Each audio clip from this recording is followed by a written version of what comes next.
اعوذ باللہ من الشیطان الرجیم بسم اللہ الرحمن الرحیم وما قدر اللہ حق قدرہ اذ قالوا ما انزل اللہ علی بشر من شیء قل من انزل الکتاب الذی جاء به موسیٰ نورا وہدی للناس تجعلونہ قراطیس تبدونها وتخفون کثیرا وعلمتم ما لم تعلموا انتم ولا آباؤکم قل اللہ ثم ذرهم في خوضهم يلعبون وهذا كتاب أنزلناه مبارك مصدق الذي بين يديه ولتنذر القرى ومن حولها والذين يؤمنون بالآخرة يؤمنون به وهم على صلاتهم يحافظون صدق الله العظيم۔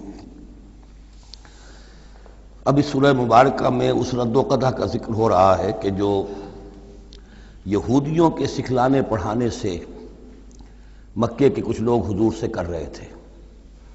اب تک جو گفتگو ہوئی ہے وہ خالص ان کی طرف سے تھی اور انہی کے ساتھ سارا مکالمہ تھا اور محاجہ تھا، لیکن جیسا کہ میں عرض کر چکا ہوں یہ صورتیں جو ہیں سورہ انعام اور سورہ اعراف یہ مکی دور کے آخری زمانے کی ہیں، اور ظاہر ہے کہ اس وقت تک چرچا پہنچ چکا تھا مدینہ منورہ میں بھی حضور کی رسالت اور نبوت کے دعوے کا، اور کان کھڑے ہو چکے تھے اہل کتاب کے یہود کے، تو وہیں سے بیٹھے ہوئے انہوں نے ریشہ دوانیاں کرنی شروع کر دی تھی۔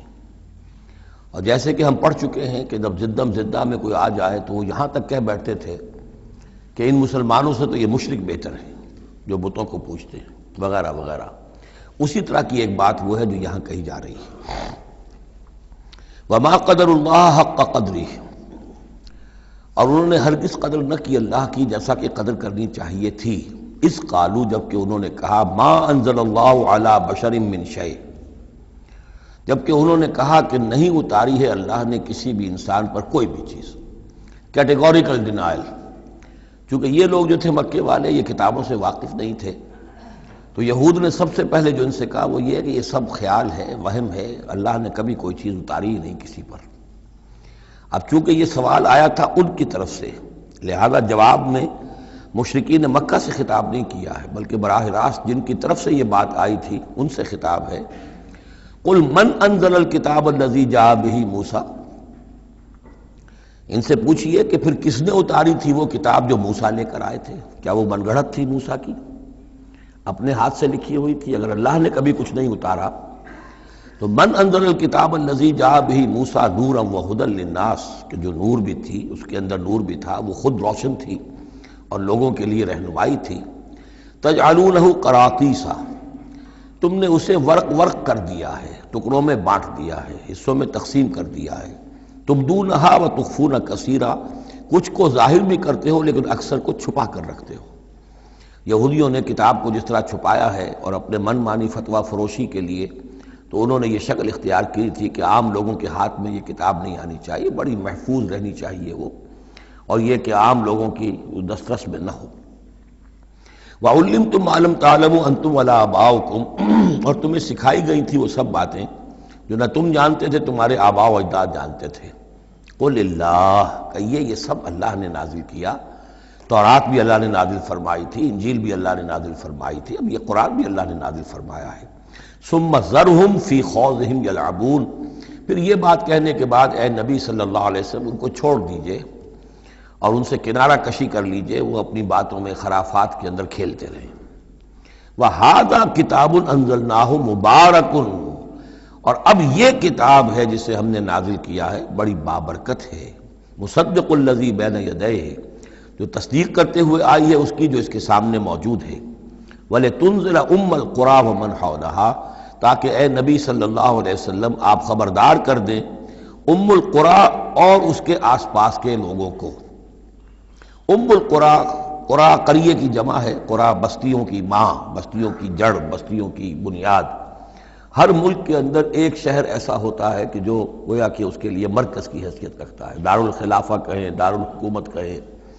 تو اگرچہ عرب میں کوئی حکومت نہیں تھی مرکزی حکومت، لیکن یہ کہ عرب میں، جزیرہ نما عرب میں مکہ مکرمہ کو القرى کی حیثیت حاصل تھی۔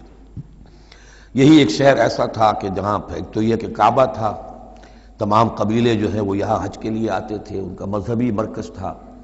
پھر یہ کہ جو قریش کو خاص طور پر ایسٹ ویسٹ ٹریڈ کے اندر جو خاص مونوپولی حاصل ہو گئی تھی، اور وہ بھی اسی کعبے کی برکت کی وجہ سے، اس کی وجہ سے پیسے کی ریل پیل بھی تھی، قافلے آتے تھے جاتے تھے، یہیں سے ہو کر جو یمن سے قافلے چلتے تھے مکے سے ہو کر شام کو جاتے تھے، شام سے آتے تھے مکے سے ہو کر پھر یمن کو جاتے تھے. یہ ام القریٰ ہے. تو اے نبی ہم نے آپ کے پاس اب یہ کتاب نازل کی ہے جو مبارک ہے، تاکہ آپ ام القریٰ میں جو رہنے والے انہیں خبردار کریں، اور من حولہا، اور جو ان کے ارد گرد ہیں. اب یہ من حولہا کا معاملہ یہ ہے کہ اس کا تو دائرہ بڑھتا چلا جائے گا، اس لیے کہ ایک ماحول امیڈیٹ ہے، ایک ذرا اور فاصلے پر ہے، ایک اور فاصلے پر ہے. اور ویسے یہ ہے کہ دنیا کا نقشہ اگر ہم دیکھیں کہ جو بھی پرانے بر اعظم تین تھے، ایشیا، یورپ اور افریقہ، باقی یہ کہ امریکہ بھی بہت دیر کے بعد جا کر جو دریافت ہوا ہے، آسٹریلیا اور انٹارکٹیکا جو ہے، تو یہ اصل میں ناف معلوم ہوتی ہے ان تین بر اعظموں کی. تینوں بر اعظم جہاں پر جڑ رہے ہوتے ہیں، تقریباً یہ علاقہ ہے جسے ہم مڈل ایسٹ کہتے ہیں. یہ مڈل ایسٹ تو اس کے لیے مس نومر ہے، صحیح لفظ نہیں ہے، لیکن یہ ضرور ہے کہ یہ نقطہ اتصال ہے جہاں یورپ مل رہا ہے، ایشیا مل رہا ہے، افریقہ مل رہا ہے، اور اس جنکشن پر یہ جزیرہ نماء عرب واقع ہے. لہذا یہ اس اعتبار سے پوری دنیا کے لیے بھی ایک مرکز کی حیثیت رکھتا ہے. تو من حولہا میں پھیلتے چلے جائیں گے تو پورا قرۂ ارضی بھی آ جائے گا. والذین یؤمنون بالآخرۃ یؤمنون بہ، اور وہ لوگ جو آخرت پر ایمان رکھتے ہیں، یعنی یہ کہ ان لوگوں میں سے بھی، مشرکین میں سے بھی، ایک تو وہ جو سرے سے منکر ہیں بعث بعد الموت کے، لیکن جن کے ذہن میں کچھ بھی تصور ہے کہ نہیں ہے، اب یہ اٹھنا ہے، جواب دہی ہے، تو پھر یہ ہے کہ وہ اس پر ایمان لے آئیں گے. وہم علی صلاتہم یحافظون، اور وہ اپنی نمازوں کی حفاظت کرنے والے ہیں. اس میں اشارہ ہو رہا ہے کہ لوگ ایمان لے آئے ہیں، آخر مکے ہی میں سے تھے نا تمام صحابہ کرام مہاجرین. ومن اظلم ممن افترى علی اللہ کذبا، اس سے بڑھ کر ظالم کون ہوگا جس نے اللہ پر کوئی بات گھڑ کر منسوب کر دی، نمبر ایک. اور نمبر دو، او قال اوحی الی ولم یوحى الی شیء، اسی طرح اس شخص سے بڑھ کر ظالم کون ہوگا جو یہ کہے کہ مجھ پر وحی کی گئی ہے جبکہ اس پر کوئی وحی نہ کی گئی ہو. یعنی یہ دونوں باتیں برابر کے گناہ ہیں شناعت کے اعتبار سے. اللہ کی طرف کوئی شے منسوب کر دینا یا یہ کہنا کہ مجھ پر کوئی شے وحی کی گئی ہے، یہ دونوں باتیں برابر کی ہیں. تو ذرا سوچو کہ جو محمد صلی اللہ علیہ وسلم تمہارے سامنے موجود ہیں، کیا ان کی سیرت و کردار کی کوئی مناسبت ہے؟ ان کی زندگی کے اندر کوئی اور پہلو تم دیکھتے ہو ایسا کہ جو اتنے بڑے بڑے گناہوں کے ارتکاب کی بھی ان سے توقع رکھتے ہو؟ وَلَوْ تَرَىٰ إِذِ الظَّالِمُونَ فِي غَمَرَاتِ أَوْ وَمَنْ قَالَ سَأُنزِلُ مِثْلَ مَا أَنزَلَ اللَّهُ، ایک اور تیسری بات ہے جو یہ کہے کہ میں بھی اتار سکتا ہوں جیسا کہ اللہ نے اتارا ہے. حالانکہ اس کا جیسا کہ قرآن مجید میں بار بار چیلنج آیا ہے، لیکن یہ کہ اس کا مقابلہ کسی نے نہیں کیا. پھر بھی یہ کہ زبان میں یہ الفاظ کہہ دینے کی حد تک کسی نے بکواس کر دی ہوگی. وَلَوْ تَرَىٰ إِذِ الظَّالِمُونَ فِي غَمَرَاتِ الْمَوْتِ، اور کاش کہ تم دیکھ سکتے جبکہ یہ ظالم موت کی سختیوں میں ہوں گے، نزع کے عالم میں ہوں گے. وَالْمَلَائِكَةُ بَاسِطُو أَيْدِيهِمْ، اور فرشتے اپنے ہاتھ آگے بڑھا رہے ہوں گے. اخرجوا انفسکم، نکالو اپنی جانیں. الیوم تجزون عذاب الہون بما کنتم تقولون علی اللہ غیر الحق، آج تمہیں نہایت اہانت آمیز سزا دی جائے گی، عذاب دیا جائے گا بسبب اس کے جو تم کہتے رہے تھے اللہ کی طرف منسوب کر کے ناحق باتیں. وکنتم عن آیاتہ تستکبرون، اور تم اللہ تعالیٰ کی آیات سے استکبار کر کے اعراض کرتے رہے تھے.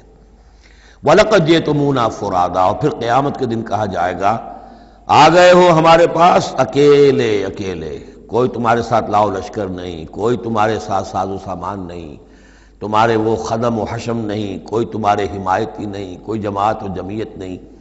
کیونکہ یہ بات آگے بھی کہی گئی ہے سورہ مریم میں، وَكُلُّهُمْ آتِيهِ يَوْمَ الْقِيَامَةِ فَرْدًا، قیامت کے دن ہر شخص کا جو محاسبہ انفرادی حیثیت میں ہوگا. اور ظاہر بات ہے اکیلا آدمی کھڑا ہوگا، نہ اس کے رشتہ دار ہیں، نہ ماں باپ ہیں، نہ اولاد ہیں، نہ بیوی ہے، نہ بیوی کے ساتھ اس کا شوہر ہے، اور نہ ساز و سامان ہے، خدم و حشم ہے، کچھ بھی نہیں.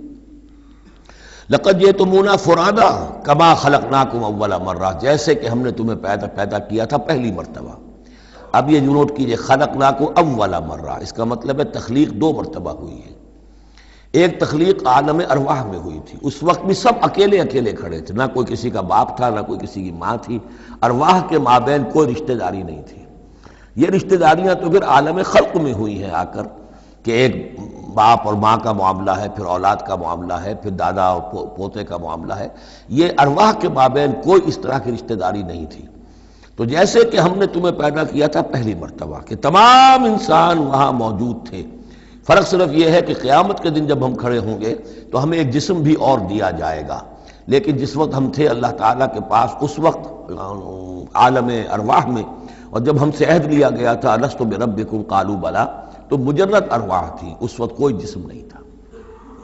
لیکن یہ کہ وہ جو اس کے اندر مشابہت ہے کہ جیسے اس وقت بھی حضرت آدم سے لے کر ان کی نسل کے آخری انسان تک جو دنیا میں ہوگا قیامت تک، وہ سب کے سب ان کی ارواح موجود تھیں، اسی طریقے سے قیامت کے دن بھی یہ سب کے سب کھڑے ہوں گے۔ وَتَرَكْتُم مَّا خَوَّلْنَاكُمْ، اور تم چھوڑ آئے ہو اپنے پیچھے جن چیزوں میں کہ ہم نے تمہیں لپیٹ دیا تھا۔ یہ اصل میں کیا ہے؟ میری ایک انا ہے، میری ایک روح ہے، وہ میرے جسم میں لپٹی ہوئی ہے۔ پہلا غلاف تو یہ جسم ہے، پھر اس غلاف کے اوپر کپڑوں کا غلاف ہے، کپڑوں کے اوپر پھر مکان کا غلاف ہے۔ ہم غلاف در غلاف جو ہے، ہماری جو اصل حقیقت ہے، وہ جو اصل نفس الامری ہے ہماری روح، وہ در حقیقت ان غلافوں میں لپٹی ہوئی ہے۔ تو جو بھی غلاف ہم نے تم پر چڑھا دیے تھے وہ سب چھوڑ آئے ہو، وراء ظہورکم، اپنے پیچھے۔ وما نرى معكم شفعاءكم الذين زعمتم انهم فيكم شركاء، اور ہم دیکھ نہیں رہے تمہارے ساتھ کہ تمہارے وہ سفارشی نہیں آئے جن کے بارے میں تمہیں گھمنڈ ہو گیا تھا کہ وہ تمہارے معاملے میں شریک ہیں، سفارش کریں گے، تمہیں بچا لیں گے، چھڑا لیں گے ہمارے محاسبے سے، ہماری پکڑ سے۔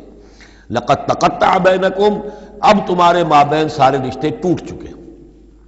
یعنی چاہے انہوں نے حضرت مسیح کو سمجھا ہو شفاعت کرنے والا، تو مسیح بھی اعلان برات کریں گے کہ میرا تم سے کوئی تعلق نہیں ہے، میں کوئی تمہاری شفاعت نہیں کر سکتا۔ کسی نے شیخ عبد القادر جیلانی کو سمجھا ہو تو وہ بھی اعلان برات کریں گے۔ باقی موہوم جو ہے لات عزا منات، وہ کس بلا کا نام ہے یہ تو ہم جانتے ہی نہیں، لیکن جن کو اولیاء اللہ کو، انبیاء کو یا ملائکہ کو اگر سمجھا گیا تھا تو وہ بھی قد تقطع بینہم، وہ سارے رشتے جو ہیں وہ کٹ جائیں گے۔ قد تقطع بینکم وضل عنکم ما کنتم تزعمون، اور اب سب ہوا ہو گئی ہیں، وہ چیزیں گم ہو گئی ہیں، تم سے جاتی رہیں جن کا کہ تم ذوق کیا کرتے تھے، جن کے سہارے پر تم حرام خوریاں کر رہے تھے۔ ان اللہ فالق الحب والنوا، یقیناً اللہ ہی ہے کہ جو دانے اور گٹھلی کو پھاڑتا ہے۔ دیکھیے عالم خلق کے اندر کیا شکل ہو رہی ہے کہ دانہ زمین میں ڈالا آپ نے، وہ پھٹتا ہے، اس میں سے دو کونپلیں سی نکلتی ہیں، یا آم کی گٹھلی ہے زمین میں دبائی ہے، گٹھلی پھٹے گی، اس میں سے دو پتے نکلیں گے۔ یہ کون کر رہا ہے؟ اگرچہ بظاہر خود بخود ہو رہا ہے، جو بھی اللہ تعالیٰ نے فزیکل اور کیمیکل چینجز کے یہاں پہ قوانین بنا دیے ہیں اس کے تحت ہو رہا ہے، لیکن کرنے والا کون ہے؟ فاعل حقیقی کون ہے؟ جیسا کہ شیخ عبد القادر جیلانی ہی کا نام آیا تھا رحمۃ اللہ علیہ، تو انہوں نے اپنے جو وصایا ہیں ان میں بڑا پیارا جملہ لکھا ہے کہ میرے بچے، اپنے بچے کے لیے وصیت لکھی تھی، اس حقیقت کو ہر وقت مستحضر رکھنا کہ لا فاعل فی الحقیقت ولا مؤثر الا اللہ، حقیقت میں مؤثر اور فاعل اللہ کے سوا کوئی نہیں۔ تاثیر ہے تو اس کی بنا پر ہے، اس کے اذن سے ہے۔ کوئی فعل کا ارادہ تم کر سکتے ہو، لیکن فعل کا بالفعل انجام پذیر ہونا یہ تمہارے اختیار میں نہیں ہے، یہ تو اللہ کے حکم سے ہوگا۔ ان اللہ فالق الحب والنوا، یقیناً اللہ ہی ہے پھاڑنے والا دانے اور گٹھلی کا۔ یخرج الحی من المیت ومخرج المیت من الحی، وہ نکالتا ہے مردہ زندہ کو مردہ میں سے، اور وہ نکالنے والا ہے مردہ کو زندہ میں سے۔ مخرج المیت من الحی ذالکم اللہ فانا توفکون، وہ ہے اللہ، لیکن تم کدھر بچلے جا رہے ہو، کدھر تم الٹے جا رہے ہو، اس اللہ کو پہچانو۔ فالق الاصباح، اب یہ فلق دوسرا بھی ہے، وہ ہے صبح کا پھاڑنے والا، رات کی سیاہی کا پردہ چاک کر کے سپیدہ سحر کو نمودار کرنے والا۔ یہ بھی خود بخود ہو رہا ہے، زمین کی گردش ہے، جو بھی ہے اس کے تحت ہو رہا ہے، لیکن یہ بھی یہ نہ سمجھیں کہ یہ بھی اللہ تعالیٰ کے تصرف کے بغیر اور اس کی تدبیر کے بغیر ہے، بلکہ یہی ہوگا فالق الاصباح، صبح کی روشنی کا پھاڑنے والا۔ وجعل اللیل سکنا والشمس والقمر حسبانا، اب دیکھیے یہ ہے وہ آلاء اللہ جن کے حوالے سے اللہ کی عظمت، اللہ کی صفات، اللہ کی قدرت، ان سب چیزوں کو نمایاں کیا جا رہا ہے۔ التذکیر بآلاء اللہ۔ وجعل اللیل سکنا، اس نے بنا دیا ہے رات کو سکون کی جگہ، سکون کا وقت۔ والشمس والقمر حسبانا، اور سورج اور چاند کو اس نے بنا دیا حساب کے لیے. وہ حساب کا ایک نظام ہے جس کے تحت چل رہے ہیں. اسی سے دن وجود میں آ رہے ہیں، رات وجود میں آ رہی ہے، اسی سے مہینے وجود میں آ رہے ہیں. ذالک تقدیر العزیز العلیم، یہ اندازہ ہے مقرر کیا ہوا اس ہستی کا جو العزیز ہے اور العلیم ہے، زبردست ہے اور سب کچھ جاننے والی ہے. وَهُوَ الَّذِي جَعَلَ لَكُمُ النُّجُومَ لِتَهْتَدُوا بِهَا فِي ظُلُمَاتِ الْبَرِّ وَالْبَحْرِ، اور وہی ہے کہ جس نے ستاروں کو بنا دیا ہے تمہارے لیے کہ ان سے تم راستہ پاؤ. اندھیری راتوں کے اندر قافلے چلتے تھے تو ستاروں سے وہ سمت معین کر کے چلتے تھے. اسی طریقے سے جہاز رانی ہوتی تھی سمندر میں تو آپ کو معلوم ہے ستاروں ہی سے وہ اپنا رخ معین کرتے تھے. لِتَهْتَدُوا بِهَا فِي ظُلُمَاتِ الْبَرِّ وَالْبَحْرِ، خشکی اور سمندر کی تاریکیوں میں تم ان ستاروں سے راستہ پاتے ہو. قد فصلنا الآیات لقوم یعلمون، ہم نے تو اپنی آیات کو واضح کر دیا، اس کی تفصیل بیان کر دی، کھول کھول کر بیان کیا ان لوگوں کے لیے جو علم رکھتے ہیں یا جو علم حاصل کرنا چاہیں. وَهُوَ الَّذِي أَنشَأَكُم مِّن نَّفْسٍ وَاحِدَةٍ، اور وہی ہے کہ جس نے تمہیں اٹھایا ایک جان سے. یہ سب جو ہے ظاہر بات ہے کہ ایک جان سے بنا ہے. جو بھی پوری کی پوری یہ جو نسل انسانی بنی ہے وہ ایک جان سے بنی ہے. اس میں یہ بھی ہو سکتا ہے کہ مراد حضرت آدم علیہ السلام ہو، اور یہ بھی ہو سکتا ہے اگر کوئی حقیقت ہے ایولیوشن تھیوری میں تو اس کو آپ ٹریس کریں اور امیبا تک لے جائیں، وہ بھی ایک جان ہے. اس جان سے ہی پھر مختلف ارتقائی مراحل طے کرتے ہوئے، اس میں پہلے کوئی سیکس نہیں تھا، پھر ہوتے ہوتے سیکس ظاہر ہوا، تو اسی سے خلق منہا زوجہا والی بات جو ہے. اور اس پر ڈاکٹر رفیع الدین مرحوم نے قرآن اور علم جدید جو ان کی کتاب ہے اس میں بہت عمدہ تحقیق ان کی ہے، اور مولانا امین اصغر اصلاحی صاحب نے بھی اس کی تصویر کی ہے. تو جن لوگوں کو دلچسپی ہو اس کتاب کا مطالعہ کریں کہ یہ ایک جان سے پیدا کرنے کا مطلب کیا ہے. فَمُسْتَقَرٌّ وَمُسْتَوْدَعٌ، اس نے بنایا تمہیں ایک جان سے، لیکن پھر یہ کہ تمہارے لیے ایک تو مستقل ٹھکانہ ہے اور ایک ہے کچھ دیر کے لیے امانت کے طور پر رکھے جانے کی جگہ. اب یہ مستقر کیا ہے، مستودع کیا ہے، اس میں 3 قول ہیں مفسرین کے. پہلا قول تو یہ ہے کہ مستقر تو ہے دنیا، یہاں ہم آئے ہیں. اب مجھے یہاں 66 برس ہونے کو آئے ہیں، میں یہاں اس دنیا میں ہوں. لیکن مستودع کیا تھا، تھوڑی دیر کے لیے جو میں رہا ہوں اپنی والدہ محترمہ کے بطن میں رہا ہوں، تو وہ رحم مادر جو ہے وہ مستودع تھا، کچھ دیر کے لیے وہاں امانتاً انسان رہتا ہے اور پھر وہ دنیا میں آتا ہے، وہ مستقر ہے. دوسری رائے یہ ہے کہ مستقر تو آخرت ہے اور قبر ہے مستودع. قبر میں رکھا جاتا ہے انسان کو، اور یہ گویا کہ عالم برزخ جو ہے یہ عارضی ودیت کرنے کی جگہ ہے، عارضی طور پر امانتاً رکھنے کی جگہ ہے. پھر جانا ہے، مستقر جو ہے وہ آخرت ہے. تیسری رائے یہ ہے کہ مستقر آخرت ہے اور مستودع دنیا ہے. دنیا میں جو وقت ہم گزار رہے ہیں یہ آخرت کے مقابلے میں بہت ہی عارضی ہے. اس حوالے سے اسے بھی کہا جا سکتا ہے کہ یہ بہت ہی عارضی سی امانت کی جگہ ہے. قد فصلنا الآیات لقوم یفقہون، ہم نے تو اپنی آیات کو واضح کر دیا ہے اور تفصیل بیان کر دی ہے ان لوگوں کے لیے جو تفقہ سے کام لیں، غور کریں، سوچیں سمجھیں. وَهُوَ الَّذِي أَنزَلَ مِنَ السَّمَاءِ مَاءً، اور وہی ہے کہ جس نے اتارا ہے آسمان سے یا بلندی سے پانی. فَأَخْرَجْنَا بِهِ نَبَاتَ كُلِّ شَيْءٍ، پھر ہم نے نکال دیا اس کے ذریعے سے ہر شے کی نباتات، اگنے والی ہر شے جو ہے نباتات زمین سے نکالی. فَأَخْرَجْنَا مِنْهُ، تو ہم نے اس کے ذریعے نکالے اس میں سے خضرن، سرسبز کھیتی. نخرج منہ حبا متراکبا، جس میں سے ہم نکالتے ہیں کہ جو دانے ہیں ایک دوسرے کے اوپر چڑھے ہوئے ہیں. اب سٹا ہے تو چاہے وہ کوئی کسی بھی یعنی اس کا ہے اناج کا، اب کس طریقے سے کہ دانے کے اوپر دانہ چڑھا ہوا ہوتا ہے. حبا متراکبا، یہ دانے ایک دوسرے کے اوپر چڑھے ہوئے ہوتے ہیں. وَمِنَ النَّخْلِ مِن طَلْعِهَا قِنْوَانٌ دَانِيَةٌ، اور کھجور کے گابھے میں سے گوشے ہوتے ہیں کہ جو لٹکتے ہوئے ہوتے ہیں. وَجَنَّاتٍ مِّنْ أَعْنَابٍ، اور باغات ہم نے بنا دیے ہیں جو کہ کھجور انگوروں کے ہیں. وَالزَّيْتُونَ، اور زیتون. وَالرُّمَّانَ، اور انار. مُشْتَبِهًا وَغَيْرَ مُتَشَابِهٍ، ایسے بھی جو ایک دوسرے سے ملتے جلتے ہیں رنگ میں، روپ میں، شکل میں، اور ایسے بھی ہیں کہ جن میں کچھ فرق ہے. انظروا إِلَىٰ ثَمَرِهِ إِذَا أَثْمَرَ، ذرا غور سے دیکھا کرو اس کے ثمر کو جب کہ وہ پکتا ہے، کیسا تدریجاً اس کے اندر ابھی بڑا کچا پھل ہے، پھر اس کے اندر وہ پکنے کا عمل اس طرح تدریجاً ہو رہا ہے. انظروا إِلَىٰ ثَمَرِهِ، ان ثمرات کو دیکھا کرو. اذا اثمرا، جب کہ وہ پکتے ہیں، پھل لاتے ہیں. وَيَنْعِهِ، اور اس کے پکنے کو بھی دیکھو. اذا أَنْعَ، یہ گویا کہ یہاں محذوف ہوگا. وَيَنْعِهِ اذا أَنْعَ. انظروا إِلَىٰ ثَمَرِهِ اذا اثمرا، دیکھو اس کے پھل لانے کو جب کہ وہ پھل لائے. وَيَنْعِهِ إِذَا أَنْعَى، اور اس کے پکنے کو دیکھو کس طرح تدریجاً وہ پکتا ہے۔ ان فی ذالکم لآیات لقوم یؤمنون، یقیناً اس میں ہیں نشانیاں ان لوگوں کے لیے جو ایمان لانا چاہیں یا جو ایمان رکھتے ہوں۔ جن کے پاس تھوڑا ایمان ہے ان آیات پر غور کریں گے، ایمان بڑھ جائے گا، ایمان میں اضافہ ہوگا، زادتہم ایمانا۔ اور جن کے دلوں میں طلب ہدایت ہے انہیں انہی نشانیوں سے ایمان کی دولت نصیب ہو جائے گی۔ وَجَعَلُوا لِلَّهِ شُرَكَاءَ الْجِنِّ، اور انہوں نے اللہ کے شریک بنا دیا جنات کو۔ وَخَلَقَهُمْ وَخَرَقُوا لَهُ بَنِينَ، حالانکہ اللہ نے ان کو بھی پیدا کیا ہے، جیسے انسانوں کو پیدا کیا جنات کو پیدا کیا۔ فرق صرف یہ ہے کہ جنات کو آگ سے پیدا کیا، اور جنات جو ہیں اپنی طبعی طور پر اس کائنات میں بہت دور تک ان کی رسائی ہے۔ ہم جہاں بڑے بڑے راکٹ جو ہیں بلینز اور بلینز آف ڈالرز کے لیے ایک بناتے ہیں، اور پھر اس کی ایک جو ہم گاڑی بنائی ہے اور وہ جاتی ہے اور دوڑتی ہے اور آتی ہے، شٹل ہے، اور اس پر کتنا پیسہ خرچ ہوتا ہے، یہ تمام جو ہے جنات کے لیے یہ سارا علاقہ ان کی آمد و رفت کے لیے وہ اپنی طبعی صلاحیت کے بنا پر جاتے آتے رہتے ہیں، جس میں کہ ہمیں جانے کے لیے یہ ساری کچھ ایجادات جو ہیں وہ کرنی پڑی ہیں۔ لیکن یہ کہ بہرحال وہ بھی ہیں تو مخلوق، جیسے کہ فرشتے ان سے بھی آگے کی شے ہیں، لیکن ہیں وہ بھی مخلوق، فرشتے بھی مخلوق ہیں، جنات بھی مخلوق ہیں، انسان بھی مخلوق ہیں۔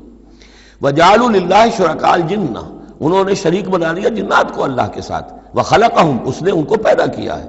وَخَرَقُوا لَهُ بَنِينَ وَبَنَاتٍ، اور اس کے لیے انہوں نے گھر لیے ہیں بیٹے اور بیٹیاں۔ حضرت عیسیٰ کو بیٹا بنا دیا گیا، حضرت عزیر کو بیٹا بنا دیا گیا، اور اللہ تعالیٰ کی فرشتوں کو کہہ دیا گیا وہ بیٹیاں ہیں، بغیر علم، بغیر اس کے کہ کوئی علمی سند ہو، کوئی بنیاد ہو، کوئی دلیل ہو۔ سبحانہ وتعالی عما یصفون، وہ پاک ہے اور بہت بلند و بالا ہے ان تمام چیزوں سے جو یہ بیان کر رہے ہیں۔ بدیع السماوات والارض، یہ لفظ آ چکا ہے سورہ بقرہ میں۔ کریشن ایکس نہیلو، عدم محض سے وجود میں لانے والا، وہ ہے کہ جو آسمانوں اور زمین کو وجود میں لایا ہے عدم محض سے۔ انا یکون لہ ولد، اس کے اولاد کیسے ہو سکتی ہے؟ ولم تکن لہ صاحبہ، جبکہ اس کی کوئی بیوی نہیں، کوئی جورو نہیں، تو اولاد کیسے ہو جائے گی؟ وخلق کل شیء، اور اس نے تو ہر شے کو پیدا کیا ہے۔ ایک خالق ہے، باقی سب مخلوق ہیں۔ وہو بکل شیء علیم، اور وہ ہر چیز کا علم رکھتا ہے۔ اس کی مخلوقات میں سے کوئی شے اس کی نگاہوں سے ایک لمحے کے لیے بھی اوجھل نہیں ہے۔ ذالکم اللہ ربکم، وہ ہے اللہ تمہارا رب۔ اصل میں یہ انداز سمجھ لیجئے کہ چونکہ جو یہ مشرکین مکہ اور عرب تھے وہ اللہ کو مانتے تو تھے، اصل میں اس کی صفات کمال، اس کی قدرت، اس کی عظمت، اس کے بارے میں ان کا ذہن کچھ جو ہے محدود ہو گیا تھا، ورنہ اللہ کے منکر تو وہ نہیں تھے۔ ذالکم اللہ ربکم، دیکھو جس اللہ کو تم مانتے ہو وہ ہے وہ اللہ جس کی یہ شان ہے۔ تم نے اس کی اصل حقیقت کو نہیں پہچانا، تم نے اس کو جو ہے بہت ہی کمزور اور ضعیف سی کوئی شخصیت سمجھا ہے کہ جس کے اوپر کوئی دباؤ ڈال کر بھی اپنی بات منوا لے گا۔ تم نے سمجھا جیسے کہ تمہاری کوئی بچی آ جائے اور تم سے کچھ چیز مانگے، اگر تم دے سکتے ہو تو ضرور دے دیتے ہو۔ ایسے ہی اس کی بچیاں بھی ہیں، یہ فرشتے جو ہیں جس کی سفارش کریں گی وہ جو ہے سب کو بخش دیے جائیں گے۔ یہ تم نے اپنے اوپر جو ہے قیاس کر لیا ہے اللہ تعالیٰ کو، اس کی قدرت، اس کی عظمت، اس کا وراء الورا ہونا، اس کا بکل شیء علیم ہونا، اس کا علی کل شیء قدیر ہونا، اس کا ہر جگہ پر موجود ہونا، اس کا تم تصور نہیں کر پا رہے۔ ذالکم اللہ ربکم، وہ ہے اللہ تمہارا رب جس کو ہم اس طرح بیان کر رہے ہیں۔ لا الہ الا ہوا، اس کے سوا کوئی معبود نہیں ہے، خالق کل شیء، وہ ہر شے کا بنانے والا، پیدا کرنے والا ہے۔ فاعبدوہ، بس اسی کی بندگی اور پرستش کرو۔ وہو علی کل شیء وکیل، اور وہ ہر شے کا کارساز وہی ہے، کوئی تمہارے لیے کارساز نہیں۔ لا تتخذوا من دونی وکیلا، میرے سوا کسی اور کو اپنا کارساز نہ سمجھنا۔ لا تدرکہ الابصار وہو یدرک الابصار وہو اللطیف الخبیر، اسے نگاہیں نہیں پا سکتی، کیوں؟ هو اللطیف، وہ اتنا لطیف ہے، اتنا لطیف ہے، اتنا لطیف ہے کہ تمہاری نگاہیں اسے نہیں پا سکتی، نہیں دیکھ سکتی۔ لا تدرکہ الابصار وہو یدرک الابصار، وہ تمہاری نگاہوں کو پا لیتا ہے، جو اس لیے کہ وہ خبیر ہے، وہ باخبر ہے۔ تو لطیف اور خبیر کے جو دو یہاں اسماء آئے ہیں وہ در حقیقت اس نوعیت سے کہ وہ تو اتنی لطیف ہستی ہے۔ چنانچہ شب معراج میں بھی آیا حضور نے اللہ کو دیکھا یا نہیں دیکھا، اس میں کچھ اختلاف ہے۔ حضرت علی کی رائے یہ ہے کہ دیکھا، حضور نے اللہ کو دیکھا، لیکن حضرت عمر اور حضرت عائشہ رضی اللہ تعالی عنہ ان کی رائے یہ ہے کہ نہیں، اور حضرت عائشہ کا قول یہ ہے نور انا یرا، تو نور ہے، اسے دیکھا کیسے جائے گا؟ تو وہ اتنی لطیف ہستی ہے کہ اس کا دیکھنا ہماری نگاہوں سے ہم نہیں دیکھ سکتے، دل کی آنکھ سے دیکھ سکتے، دل کی آنکھ سے محمد رسول اللہ دنیا میں بیٹھ کر بھی دیکھ سکتے تھے، لیکن ان آنکھوں سے دیکھنا ممکن نہیں ہے۔ جیسے کہ حضرت موسیٰ نے جب استدعا کی تھی رب ارنی انظر الیک، تو صاف کہہ دیا کہ تھا لن ترانی، تم مجھے نہیں دیکھ سکتے۔ لا تدرکہ الابصار، اسے نگاہیں نہیں پا سکتی، ادراک نہیں کر سکتی اس کا تمہاری نگاہیں، وہو یدرک الابصار، وہ تمہاری نگاہوں کو پا لیتا ہے، وہ دیکھ رہا ہے تمہیں، ہر چیز تمہاری جو ہے وہ اس کے سامنے آیا ہے۔ وہو اللطیف الخبیر۔ قد جاءکم بصائر من ربکم، دیکھو تمہارے پاس آ چکی ہیں بصیرت افروز باتیں تمہارے رب کی طرف سے۔ فمن ابصر فلنفسہ، تو جو کوئی دیکھے گا، آنکھیں کھولے گا، حقائق کا مواجہہ کرے گا، حقیقت کو تسلیم کرے گا، تو وہ اپنے بھلے کے لیے، فلنفسہ۔ ومن عمی فعلیہا، اور جو کوئی اندھا بن جائے گا، آنکھیں بند کر لے گا، حقیقت کو نہیں دیکھنا چاہے گا کسی تعصب کی وجہ سے، ہردرمی کی وجہ سے، ضد کی وجہ سے، تو اس کا سارا وبال اس پر آئے گا۔ وما انا علیکم بحفیظ، اور بہرحال میں تمہارا کوئی نگران نہیں ہوں، میں تمہارے اوپر کوئی ٹھیکیدار نہیں ہوں، میں تمہاری طرف سے جواب دہ نہیں ہوں۔ وَكَذَلِكَ نُصَرِّفُ الْآيَاتِ، اور اسی طرح ہم اپنی آیات کو گردش میں لاتے ہیں، وَلِيَقُولُوا دَرَسْتَ، تاکہ یہ پکار اٹھے کہ اے نبی صلی اللہ علیہ وسلم آپ نے سمجھانے کا حق ادا کر دیا۔ درستہ اصل میں عربی زبان میں آتا ہے درس یدرسو، لکھنا مٹانا، لکھنا مٹانا۔ جیسے بچے شروع میں جب کوئی تعلیم حاصل کرتے ہیں تو تختی ہے، تختی لکھی پھر دھو دی، پھر لکھی پھر دھو دی۔ اب تو خیر تختی وقتی شاید آج لوگوں کے ذہنوں سے نکل گئی ہوں گی باتیں، آج کا بچہ کیا سمجھے گا تختی کس بلا کا نام ہے؟ یا سلیٹ ہوتی تھی، اب اس میں کچھ کیا پھر دھو دیا، پھر کچھ لکھا پھر صاف کر دیا۔ تو یہ ہے کہ کسی کو پڑھانے کے لیے تدریجاً بار بار درستہ، اے نبی آپ نے خوب بار بار ہر طرح سے، ہر اعتبار سے، ایک پھول کا مضمون ہے تو 100 رنگ سے باندھوں، آپ نے بات سمجھا دی۔ وَلِنُبَيِّنَهُ لِقَوْمٍ يَعْلَمُونَ، تاکہ واضح کر دیں ہم اس کو ہر طرح سے ان لوگوں کے لیے جو علم حاصل کرنا چاہیں یا جو علم رکھتے ہیں۔ اتَّبِعْ مَا أُوحِیَ إِلَیْکَ مِن رَبِّکَ، اب دیکھیے یہاں پر میں نے آپ سے کہا تھا کہ بار بار حضور سے خطاب آئے گا، لیکن یہ خطاب صرف حضور سے نہیں ہوتا، یہ حضور کی وساطت سے امت کے لیے بھی، اہل ایمان کے لیے بھی۔ لیکن مکی صورتوں میں آپ کو 2/3 قرآن میں براہ راست خطاب مسلمانوں سے بہت کم ملے گا، شاذ۔ یہ خطاب جو ہے چونکہ جب امت کی شکل بنی ہے مسلمانوں کی، وہ تحویل قبلہ کی بات بنی، اب امت ہے۔ کذالک جعلناکم امۃ وسطا لتکونوا شہداء علی الناس ویکون الرسول علیکم شہیدا۔ پھر خطاب، پھر تو ایک سورہ حجرات جو ہے 18 آیتیں 5 دفعہ یا ایھا الذین آمنوا یا ایھا الذین آمنوا یا ایھا الذین آمنوا یا ایھا الذین آمنوا، لیکن یہ کہ آپ کو اتنی لمبی لمبی صورتوں میں یا ایھا الذین آمنوا ملے گا ہی نہیں۔ اہل ایمان سے بھی جو کہا جا رہا ہے وہ حضور سے واحد کے صیغے میں، اتبع ما اوحی الیک من ربک، پیروی کرو اس کی جو وحی کیا جا رہا ہے آپ کی طرف، آپ کے رب کی طرف سے۔ اور یہ صرف حضور کو نہیں، سب کے لیے۔ لا الہ الا ہوا، اس کے سوا کوئی معبود نہیں، وَأَعْرِضْ عَنِ الْمُشْرِكِينَ، اور ان مشرکوں سے ذرا کنارہ کشی کیجئے، ذرا اپنا چہرہ ان کی طرف سے آپ پھیر لیجئے، زیادہ ان کے حال پر توجہ نہ دیجئے۔ وَلَوْ شَاءَ اللَّهُ مَا أَشْرَكُوا، اگر اللہ چاہتا تو یہ شرک نہ کرتے، اگر اللہ کو جبر ہی اختیار کرنا ہوتا اپنا اور بالجبر ان کو ایمان پر لانا ہوتا تو سب کو ایمان پر لے آتا۔ وَمَا جَعَلْنَاكَ عَلَيْهِمْ حَفِيظًا، اور دیکھیے اے نبی ہم نے آپ کو ان پر داروغہ، نگران، ذمہ دار، ٹھیکیدار نہیں بنایا ہے، آپ کا کام ہے حق کو واضح کر دینا۔ انذر بہی، ذکر بہی، بشر بہی، اس قرآن کے ذریعے بشارت دیتے رہیے، قرآن کے ذریعے خبردار کرتے رہیے، قرآن کے ذریعے تذکیر کرتے رہیے، آپ کا کام یہ ہے۔ فذکر انما انت مذکر لست علیہم بمسیطر، یاد دہانی کرائیے، اس لیے کہ آپ یاد دہانی کرانے والے ہیں، آپ ان کے اوپر داروغہ نہیں ہیں۔ وما انت علیہم بوکیل ولا تسبوا الذین یدعون من دون اللہ فیسبوا اللہ عدوا بغیر علم۔ اب یہاں مسلمانوں سے خطاب ہے، لیکن دیکھیے یا ایھا الذین آمنوا نہیں ہے، یہ خاص ہے قرآن کے اسلوب کو سمجھنے کے لیے۔ اور مت گالیاں دو ان کو، برا بھلا کہو ان کو جن کو یہ پکارتے ہیں اللہ کے سوا، یعنی کوئی جوشیلا نوجوان مسلمانوں میں سے اور وہ گالیاں دینی شروع کر دے لات اور عزیٰ اور منات کو، کیا ہے یہ، کچھ نہیں ہے، ان کی کوئی حیثیت نہیں ہے، تو یہ ساری چیزیں ٹھیک نہیں ہیں۔ ان کے وہ محترم انہوں نے جو بھی گھڑے ہوئے ہیں، ان کے ذہنوں میں ان کی عظمت ہے، ان کی عقیدت ہے، خام خواہ وہ جوش میں آ کے، غصے میں آ کے اب اللہ کو گالیاں دینے لگیں گے، تو اس سے یہ کہ خام خواہ اس طرح کا اشتعال آمیز انداز اختیار نہ کرو۔ ولا تسبوا الذین یدعون من دون اللہ، مت گالیاں دو یا برا بھلا کہو انہیں جنہیں یہ پکارتے ہیں اللہ کے سوا، فیسبوا اللہ عدوا بغیر علم، تو اللہ کو گالیاں دینے لگ جائیں گے زیادتی کے اندر آ کر، زدم زدہ میں آ کر، بغیر علم کے۔ کذالک زینا لکل امۃ عملہم، اسی طرح ہم نے ہر قوم کے لیے اس کے عمل کو مزین کر دیا ہے، وہ اسی میں خوش ہے، مگن ہے۔ ہمارے آباء و اجداد کی مورتیاں ہیں، یہ دیویاں ہیں، دیوتا ہیں، اس میں مگن ہیں، ان کے احساسات ہیں، ان کے جذبات ہیں۔ سمجھاؤ ضرور، انذار کرو، تبشیر کرو، تذکیر کرو، تبلیغ کرو، نصیحت کرو، سب کچھ کرو، لیکن یہ ہے کہ ان کے ساتھ گالم گلوچ نہیں اور ان کے معبودوں کو برا بھلا کہنا نہیں۔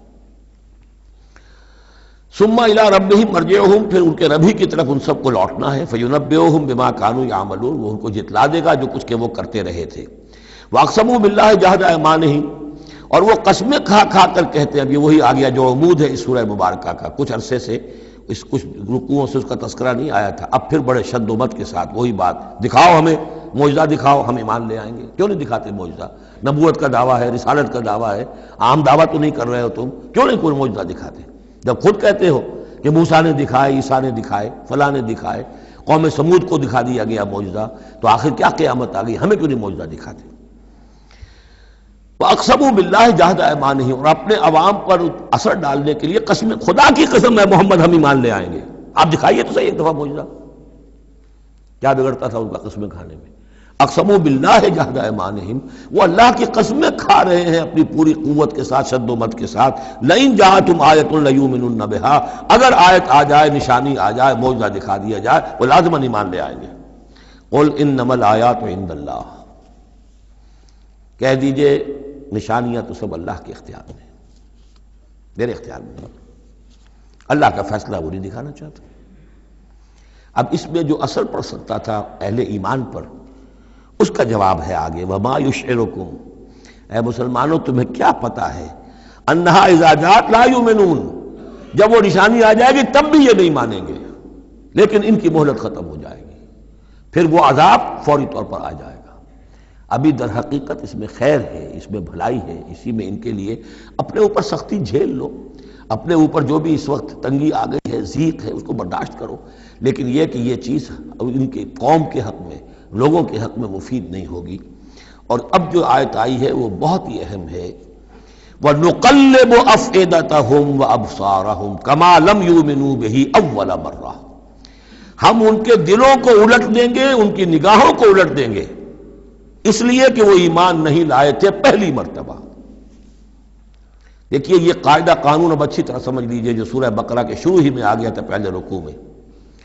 انسان کا معاملہ یہ ہے کہ اللہ تعالیٰ نے اسے جو صلاحیتیں دی ہیں، اگر وہ اس کو استعمال کرے گا تو اس صلاحیت میں اضافہ ہوتا ہے۔ آپ علم جو ہے لوگوں کو سکھائیں گے، آپ کے علم میں اضافہ ہوگا۔ آپ آنکھ کا استعمال کریں گے، آنکھ کی بصارت برقرار رہے گی۔ پٹی باندھ دیجئے آنکھ پر، 2-4 مہینے تک پٹی بندھی رہے، بصارت زائل ہو جائے گی۔ اس جوڑ کا کام ہے کہ یہ چلے، حرکت کرے، اس کے اوپر آپ پلاسٹر لگا دیجئے، کئی مہینے لگا رہے، اس کی حرکت ختم ہو جائے گی، لاک ہو جائے گی۔ جو صلاحیت اللہ نے دی ہے اس کا استعمال نہیں ہوگا تو وہ ہوتے ہوتے وہ صلاحیت پھر زائل ہو جاتی ہے، ضائع ہو جاتی ہے، سلب ہو جاتی ہے۔ ایک باطنی صلاحیت ہے حق کو پہچاننے کی، میرے اندر وہ صلاحیت ہے، مجھ پہ حق منکشف ہوا اور میرے دل نے گواہی دی حق ہے، میں نے اس کو دیکھنے سے انکار کر دیا، نہیں مانوں گا میں، ضد کی وجہ سے، تعصب کی وجہ سے، ہٹ درمی کی وجہ سے۔ اب اس کے بعد دوبارہ پھر کہیں وہ حق کی ایک چنگاری سی روشن ہوئی، اب اس کا اثر آپ پر کم ہوگا، اس کے اثرات جو ہیں وہ کم ہوں گے، ہوتے ہوتے وہ شکل ہو جائے گی کہ اب سرے سے وہ حق کے پہچاننے کی صلاحیت ہی ختم ہو جائے گی۔ اس کو کہا ہے ختم اللہ علی قلوبہم وعلی سمعہم وعلی ابصارہم غشاوہ، اللہ نے مہر کر دی ہے ان کے دلوں پر اور ان کی سماعت پر اور ان کی آنکھوں کے آگے پردے ڈال دیے، اس لیے کہ اب مہر ہو گئی، جس کو انگریزی میں ہم کہتے ہیں پوائنٹ آف نو ریٹرن، اب اس انتہا کو پہنچ چکے ہو تم کہ یہاں سے واپسی کا کوئی امکان نہیں۔ ہر معاملے میں کوئی ایک وقت ہوتا ہے کہ ابھی آپ واپس جا سکتے ہیں، کوئی پسپائی کوئی اختیار کر سکتے ہیں، کوئی واپس جا سکتے ہیں، کوئی شرافت کے ساتھ کہیں جو ہے وہ آپ ریٹریکٹ کر سکتے ہیں اپنے سٹیپس کو، ایک حد کے بعد پھر ممکن نہیں ہوتا۔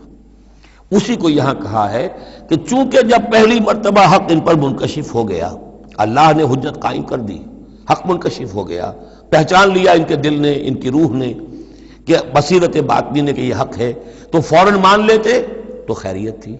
چونکہ انہوں نے نہیں مانا تو اب تو ہم ان کے دلوں کو الٹ دیں گے، 100 معجزے بھی دیکھ لیں گے تو یہ ایمان نہیں لائیں گے. وَنُقَلِّبُ أَفْئِدَتَهُمْ وَأَبْصَارَهُمْ، ہم الٹ دیں گے ان کے دلوں کو بھی، ان کی نگاہوں کو بھی، كَمَا لَمْ يُؤْمِنُوا بِهِ أَوَّلَ مَرَّةٍ، جیسے کہ وہ ایمان نہیں لائے تھے پہلی مرتبہ. وَنَذَرُهُمْ فِي طُغْيَانِهِمْ يَعْمَهُونَ، ان کو چھوڑ دیں گے اپنی سرکشی کے اندر بڑھتے چلے جائیں. یہی وہ لفظ آ گیا جو شروع میں سورہ بقرہ کے آ چکا ہے. باطنی اندھاپا جو ہے، ایک ہے عین میم یہ آنکھوں کا اندھا ہو جانا، ایک ہے عین میم ہے دل کا اندھا ہو جانا. ہم چھوڑ دیں گے یہ باطنی جو ان کی ذہنی، نفسیاتی اور اخلاقی جو ان کی گمراہیاں ہیں اور جو اندھیارے ہیں ان میں بھٹکتے ہوئے چھوڑ دیں گے. وَلَوْ أَنَّنَا نَزَّلْنَا إِلَيْهِمُ الْمَلَائِكَةَ، اب پھر خطاب ہو رہا ہے، اگر ہم ان کے اوپر فرشتے اتار دیتے، یعنی ان کو جو یہ کہہ رہے ہیں کہ فرشتہ آیا، فرشتوں کی فوجیں اتار سکتے ہیں، دکھا سکتے ہیں کہ فرشتہ آسمان سے اتر رہا ہے. وَكَلَّمَهُمُ الْمَوْتَى، اور خواہ ان سے موت مردہ جو ہے قبروں سے نکل نکل کر بات کرتے. وَحَشَرْنَا عَلَيْهِمْ كُلَّ شَيْءٍ قُبُلًا، اور ہر چیز ہم لا کر ان کے سامنے رو در رو کر دیتے، جمع کر دیتے. مَا كَانُوا لِيُؤْمِنُوا إِلَّا أَن يَشَاءَ اللَّهُ، تب بھی یہ نہیں ہے ایمان لانے والے الا یہ کہ اللہ چاہے. تو اللہ چاہے اور کسی کے اندر اس کی اگر طلب ہے تو اللہ تعالیٰ ان معجزوں کے بغیر بھی لوگوں کی آنکھیں کھول رہا ہے. جو ایمان لائے ہیں وہ معجزے دیکھ کر تو نہیں لائے، وہ طالب حق تھے، انہیں حق جو ہے مل گیا.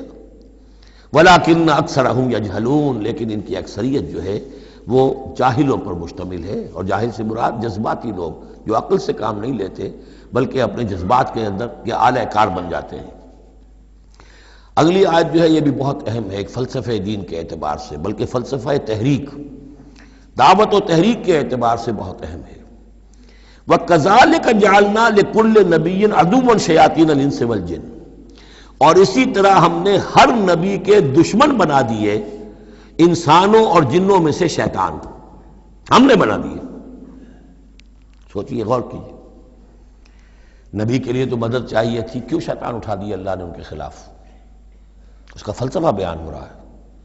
اگر کشاکش حق و باطل نہ ہو تو تمیز کیسے ہوگی کون واقعی حق پرست ہے اور کون ایسا ہی، کون واقعی محبت کرتا ہے اللہ سے اور کون دودھ پینے والا مجنوں ہے، وہ نام کا ہی صرف محبت کر رہا اور ایمان کیسے پتہ چلتا؟ یہ تو آزمائش کے لیے ہے دنیا بنائی گئی ہے. اگر شر کا وجود ہی نہ ہو، خیر ہی خیر ہو، تو آزمائش کہاں ہوگی؟ لہذا تو ہم کرتے ہیں خود. تندی باد مخالف سے نہ گھبرا ہے عقاب، یہ تو چلتی ہے تجھے اونچا اڑانے کے لیے. یہ تو تمہارے لیے چیلنج ہے، اہل ایمان کے لیے چیلنج ہے. ان کے مرتبے اونچے ہوتے ہیں. جو جتنا سفر کر رہا ہے، جو جتنی استقامت دکھا رہا ہے، جو جتنا اثار کر رہا ہے، اتنے ہی تو اس کے رتبے بلند ہوں گے. ورنہ کیسے حفظ مراتب ہوگا؟ کیسے معلوم گا ہوز ہو، کس کا کیا مقام ہے؟ وَكَذَلِكَ جَعَلْنَا لِكُلِّ نَبِيٍّ، ہم نے خود اٹھائے، ہم نے بنائے ہر نبی کے لیے دشمن شیاطین الانس والجن، شیاطین جن و انس. یوحی بعضهم الی بعض زخرف القول غرورا، وہ ایک دوسرے کو اشاروں کنایوں میں وحی سے وہ ایسی باتیں، ملمہ کی ہوئی باتیں، فریب والی باتیں جو ہے وہ کرتے رہتے ہیں، ایک دوسرے کو گمراہ اور کرنے کے لیے، ایک دوسرے کے لیے اور سپورٹ کرنے کے لیے. وہ جو جن ہے شیطان، وہ آ کر اس انسان شیطان کے کان میں پھونک مارتا ہے، ابھی ذرا تم اور صبر کرو، ابھی اور دیکھو کہیں تم پھسل نہ جانا، دیکھنا کہیں تم حق کو قبول نہ کر لینا. تو یہ ان کا آپس میں جو ہے گٹھ جوڑ، اس لیے کہ ہم نے خود ان کو یہ چھوٹ دی ہے. وَكَذَلِكَ جَعَلْنَا لِكُلِّ نَبِيٍّ عَدُوًّا شَيَاطِينَ الْإِنسِ وَالْجِنِّ يُوحِي بَعْضُهُمْ إِلَىٰ بَعْضٍ زُخْرُفَ الْقَوْلِ غُرُورًا وَلَوْ شَاءَ رَبُّكَ مَا فَعَلُوهُ، اور اگر آپ کا رب چاہتا تو وہ یہ نہ کر سکتے. ظاہر بات ہے کہ یہ کائنات میں کوئی پتا بھی اللہ کے اذن کے بغیر ہل نہیں سکتا. ابو جہل کی کیا مجال تھی کہ حضرت سمیہ کو شہید کر دیتا؟ ہے کون وہ؟ لیکن یہ تو اللہ کی طرف سے اجازت ہے. اس کا ہاتھ شل ہو جاتا، وہ ہاتھ جو اٹھا ہے برچھا لے کر ان کی شرمگاہ میں مارنے کے لیے، تو کیا وہ ہاتھ وہیں کا وہیں شل نہ ہو جاتا اللہ کے حکم سے؟ لیکن نہیں، اذن رب ہے. ٹھیک ہے، ہماری اس بندی کو آزما لو جتنا آزمانا ہے، لیکن جتنا تم آزما رہے ہو تمہیں کیا اندازہ ہوگا اس کے رتبے جو ہے ہمارے ہاں کتنے بلند سے بلند تر ہوتے چلے جا رہے ہیں، تم کیا جانو. یا لیت قومی یعلمون بما غفر لی ربی وجعلنی من المکرمین، کاش میری قوم کو معلوم ہو جائے، میری بیوی رو رہی ہوگی، میرے بچے رو رہے ہوں گے، کہ ہمارا باپ جو ہے وہ شہید کر دیا گیا، کاش وہ جان سکتے کہ مجھے میرے رب نے کیا میرا اعزاز فرمایا ہے، میں یہاں کس عیش و آرام میں ہوں۔ ان کے رونے کا کیا سوال، وہ خوشیاں مناتے ہیں۔ تو یہ صورتحال ہے۔ وَلَوْ شَاءَ رَبُّكَ مَا فَعَلُوهُ فَذَرْهُمْ وَمَا يَفْتَرُونَ، تو چھوڑیے آپ ان کو، جو یہ افتراء کر رہے ہیں کرنے دیجئے، یہ ہماری سنت ہے، ہمارا طریقہ ہے، ہمارا فلسفہ یہی ہے۔ وَلِتَصْغَىٰ إِلَيْهِ أَفْئِدَةُ الَّذِينَ لَا يُؤْمِنُونَ بِالْآخِرَةِ وَلِيَرْضَوْهُ وَلِيَقْتَرِفُوا مَا هُمْ مُقْتَرِفُونَ، تاکہ مائل ہو جائیں ان کی طرف ان لوگوں کے دل جو آخرت پر ایمان نہیں رکھتے۔ یہاں دیکھیے اصل میں کیا بات ہے کہ جیسے الیکٹروسس ہوتا ہے، پانی کو الیکٹرولسس جب ہوتا ہے، ایک پازیٹیو ایک نیگیٹو، اب وہ جو آئنز ہیں وہ ادھر ادھر ہو جائیں گے۔ تو اللہ تعالیٰ نے حق و باطل کی کشاکش رکھی ہے، اس کشاکش کا نتیجہ کیا ہے؟ آئونائزیشن ہو جائے گی، حق اور باطل کا جو ہے، حق والے ادھر کو جمع ہو جائیں گے، باطل والے ادھر جمع ہو جائیں گے۔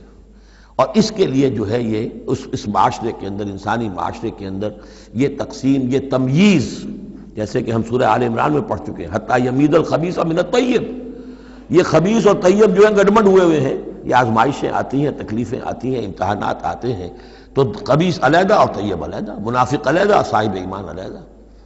تو فرمایا لِتَصْغَىٰ إِلَيْهِ أَفْئِدَةُ الَّذِينَ لَا يُؤْمِنُونَ بِالْآخِرَةِ، تاکہ اس کی طرف، ان شیاطین جن و انس کی جو باتیں ہیں پھیلائی ہوئی، ان کی طرف متوجہ ہو جائیں، مائل ہو جائیں ان لوگوں کے دل جو آخرت پر ایمان نہیں رکھتے، وَلِيَرْضَوْهُ، اور تاکہ وہ اس کو پسند بھی کریں، اور پھر وہ جو بھی اپنے برے اعمال کا جو انبار جمع کرنا چاہتے ہیں جمع کر لیں، وَلِيَقْتَرِفُوا مَا هُمْ مُقْتَرِفُونَ أَفَغَيْرَ اللَّهِ أَبْتَغِي حَكَمًا، پھر وہی سوال اسی طرح میں نے کہا تھا، سرچنگ کویسچن، کیا تم چاہتے ہو میں اللہ کے سوا کسی کو حکم بناؤں اپنا؟ اب پس منظر میں وہ ہے کہ اللہ کو مانتے تھے، تم کیا چاہتے ہو؟ جسے تم مانتے ہو میں نے تو اس کو اپنا رب بنایا ہے، بس باقی جو تم نے گھڑ لیے ہیں اس کے لیے کوئی سند ہو تو پیش کر دو، تو میں کسی اور کو ماننے کو تیار نہیں۔ ایک جگہ آیا ہے قُلْ إِنْ كَانَ لِلرَّحْمَٰنِ وَلَدٌ فَأَنَا أَوَّلُ الْعَابِدِينَ، اگر اللہ کا کوئی بیٹا ہوتا سب سے پہلے میں پوجتا اس کو۔ جب میں اللہ کو پوجتا ہوں، اس کی پرستش کرتا ہوں، تو اللہ کے بیٹا ہوتا تو میں کیوں نہ پوجتا اس کو؟ نہیں ہے اللہ کا بیٹا۔ یہ ہے در حقیقت قرآن مجید کا انداز سمجھانے کا، بڑا فطری، اس میں منطق کم اور جذبات سے اپیل ہے، درون بینی، انٹراسپیکشن کی طرف دعوت ہے۔ اپنے دل میں جھانکو، ذرا غور کرو، اپنے گریبان میں منہ ڈالو، سوچو، غور کرو، تمہیں خود یہ حقیقتیں جو ہے نظر آ جائیں گی۔ افغیر اللہ ابتغی حکما، تو کیا میں اللہ کے سوا کسی اور کو اپنا منصف اور حکم بنا لوں؟ وَهُوَ الَّذِي أَنزَلَ إِلَيْكُمُ الْكِتَابَ مُفَصَّلًا، جبکہ وہ تو وہ ہے کہ جس نے تمہاری طرف ایک بڑی مفصل کتاب نازل کر دی ہے، کتنی واضح کتاب نازل کر دی ہے۔ وَالَّذِينَ آتَيْنَاهُمُ الْكِتَابَ يَعْلَمُونَ أَنَّهُ مُنَزَّلٌ مِّن رَّبِّكَ، اور جنہیں ہم نے کتاب دی تھی پہلے وہ جانتے ہیں، دلوں میں جانتے ہیں، زبان سے مانے یا نہ مانے، کہ یہ منزل ہے، یہ نازل کی گئی ہے من ربک، آپ کے رب کی طرف سے ہے نبی، بالحق، حق کے ساتھ، فلا تکونن من الممترین، تو ہرگز نہ ہو جانا شک کرنے والوں میں۔ وتمت کلمۃ ربک صدقا وعدلا، اور آپ کے رب کی بات تو سچائی اور عدل پر مبنی ہونے کے اعتبار سے درجہ تمام و کمال کو پہنچ چکی ہے۔ تمت کلمۃ ربک، تیرے رب کی بات پوری ہو چکی، مکمل ہو چکی۔ الیوم اکملت لکم دینکم واتممت علیکم نعمتی وتمت کلمۃ ربک صدقا وعدلا، اس کی ہر بات صداقت پر اور ہر بات اس کی عدل پر مبنی ہے، اور اس اعتبار سے وہ نقطہ کمال کو پہنچ چکی ہے۔ لا مبدل لکلماتہ، اس کی باتوں کا کوئی بدلنے والا نہیں۔ وہو السمیع العلیم، وہ سب کچھ سننے والا اور جاننے والا ہے۔ وَإِن تُطِعْ أَكْثَرَ مَنْ فِي الْأَرْضِ يُضِلُّوكَ عَنْ سَبِيلِ اللَّهِ، اور اگر تم پیروی کرو گے زمین میں بسنے والوں کی اکثریت کی، تو وہ تو تمہیں اللہ کے راستے سے لازماً گمراہ کر دے گی۔ یہ بڑی اہم آیت ہے قرآن مجید کی جدید جمہوری نظام کی نفی کے لیے۔ جمہوریت ایک طرز حکومت ہے کہ جس میں بندوں کو گنا کرتے ہیں، تولا نہیں کرتے۔ قرآن کہہ رہا ہے زمین کی اکثریت جو ہے، اگر تو فیصلہ کن یہی بات ہے اکثریت کدھر اقلیت کدھر، تو اکثریت تو دنیا میں ہمیشہ باطل پرستوں کی رہی ہے۔ دور صحابہ میں صحابہ کتنے تھے؟ پوری دنیا کی آبادی کے حساب سے گنتی کیجئے، لاکھ میں ایک نہیں بنے گا۔ اس حوالے سے غور کریں۔ ان تطع اکثر من فی الارض یضلوک عن سبیل اللہ، اصل بات کیا ہے؟ ہاں ایک جگہ اکثریت آ سکتی ہے، موٹی موٹی باتیں جو دین کی ہیں وہ تو اس بنیاد پر مانی جائیں گی کہ اللہ اور اس کے رسول نے یہ فرمایا ہے، یہ لینڈ مارکس ہیں۔ اس کے اندر اندر مباحات کے درمیان فیصلہ اکثریت کی بنیاد پر کر لیا جائے۔ شراب حرام ہے وہ تو سرو نہیں کی جا سکتی، آپ کے ہاں کوئی دعوت ہونی ہے، کوئی تقریب ہے، اب اس میں سوچ رہے ہیں کہ کیا سرو کیا جائے، بھئی شراب تو حرام ہے، اللہ اور اس کے رسول کا حکم ہے، وہ تو سرو نہیں ہو سکتی۔ اب یہ کہ شربت جو ہے روح افزا سرو کیا جائے یا 7 اپ یا اسپرائٹ سرو کیا جائے، یہ مباحات میں سے یا اکثریت کا فیصلہ کر لیجئے، کوئی بات نہیں، جو اکثریت کی رائے ہو۔ لیکن ایبسولوٹ اتھارٹی اکثریت کے پاس، ساورنٹی اکثریت کے پاس، انا للہ و انا الیہ راجعون۔ وَإِن تُطِعْ أَكْثَرَ مَن فِي الْأَرْضِ يُضِلُّوكَ عَن سَبِيلِ اللَّهِ، ساورنٹی اللہ کے پاس رہے گی، اس کا حکم اپنی جگہ پر، باقی مباحات کے دائرے میں آپ اکثریت کی رائے پر بھی چل سکتے ہیں۔ إِن يَتَّبِعُونَ إِلَّا الظَّنَّ، یہ نہیں پیروی کر رہے مگر صرف ظن و تخمین کی، اٹکل پچوں کی۔ وَإِنْهُمْ إِلَّا يَخْرُصُونَ، اور یہ نہیں کچھ کر رہے سوائے اس کے کہ کچھ اندازے انہوں نے مقرر کیے ہیں۔ ان ربک هو اعلم من يضل عن سبیل من يضل عن سبیلہ، آپ کا رب خوب واقف ہے ان سے کہ جو اس کے راستے سے بھٹک چکے ہیں۔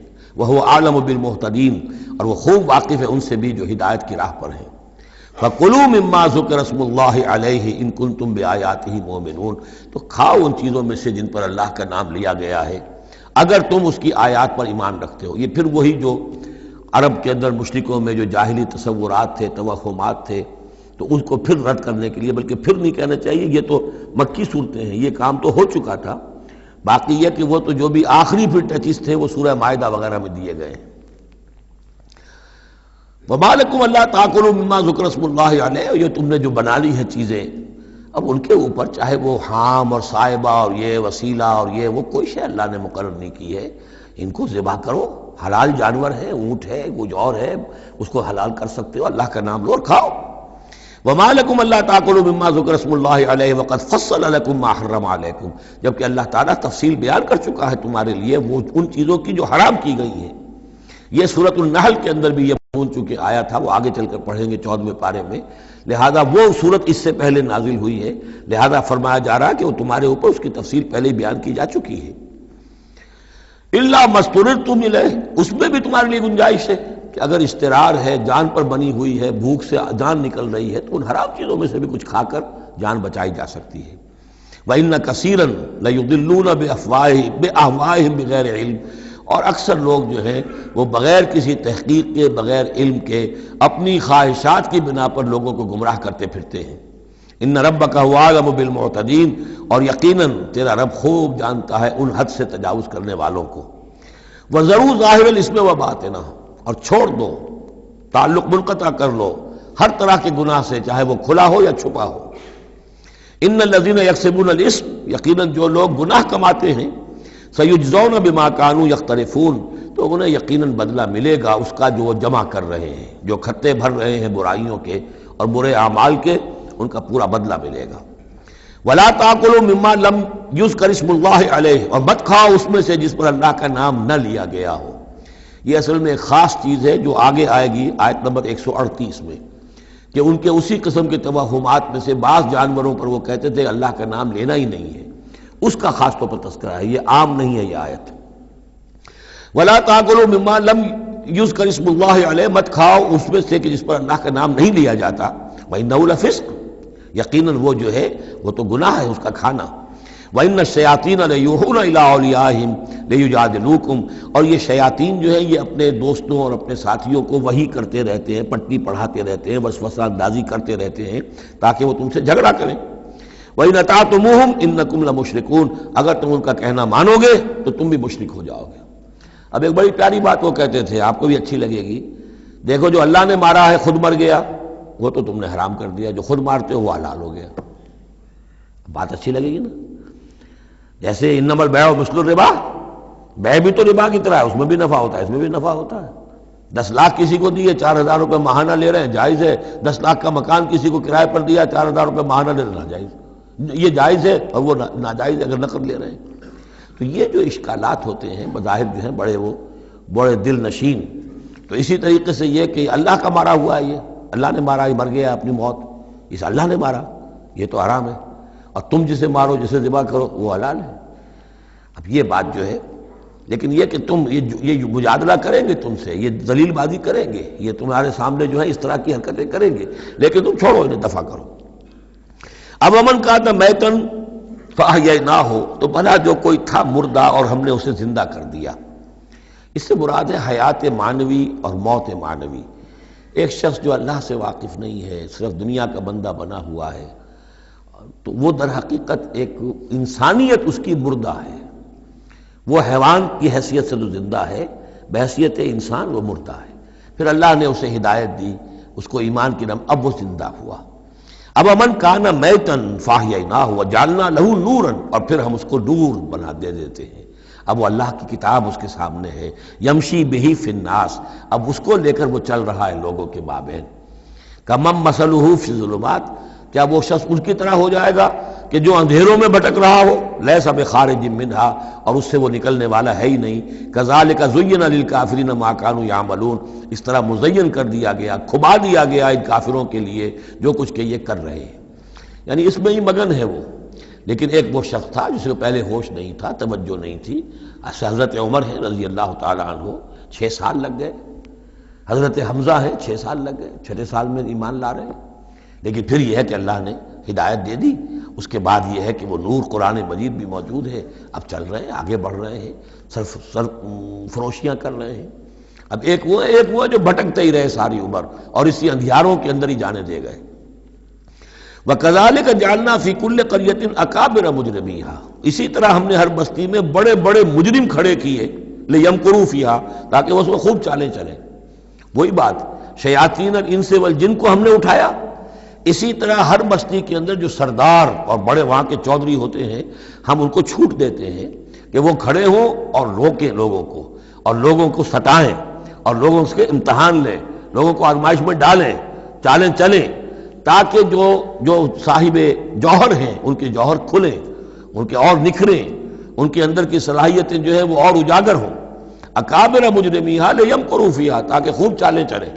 وما یمکرون الا بانفسہم، حالانکہ وہ نہیں مکر کر رہے مگر اپنی جانوں پر، سارا وبال تو اپنے اوپر لے لیں گے بالآخر۔ بظاہر جو کچھ کر رہے ہیں وہ، لیکن یہ کہ اس کا جب نتیجہ ان کے سامنے آئے گا، جو سمیہ اور یاسر کے ساتھ کیا ہے ابو جہل نے رضی اللہ تعالیٰ عنہما، جب وہ حقیقت سامنے آئے گی تب آنکھ کھلے گی۔ جب آنکھ کھلی گل کی تو موسم تھا خزاں کا۔ الا بانفسہم وما یشعرون، لیکن انہیں اس کا شعور نہیں ہے۔